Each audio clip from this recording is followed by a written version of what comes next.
Değerli gençler, sizlere sualım var. Deyirəm ki, özünüz olmaq cəsarətiniz varmı, yoxmu? Özü olmaq cəsarəti nədir? Allah hər insanı orijinal yaratmışdır. Sizin içərinizdə qoyduğu fitri özəlliklər var. Onu kəşf etmək üçün çalışmaq, əmək vermək, özünün imkanlarını üzəri çıxarmaq, sonraki fəaliyyətini, həyatını da onun üzərində qurmaq, orijinal olmaq, şəxsiyyət olmaq cəsarətiniz varmı, yoxmu? Özü olmağın bədəli var.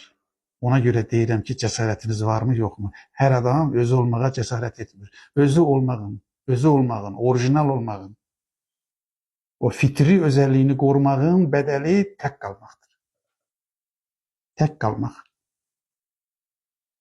Bəzən hər kəs sizə qarşı ola bilər. Ancaq doğru seçmək üçün ikinci yönü də söyləyirəm. Özü olmamağın da bədəli var. Özü olmamağın bədəli kölə olmaqdır, sürü olmaqdır, fanatik olmaqdır, dəyərini itirməkdir.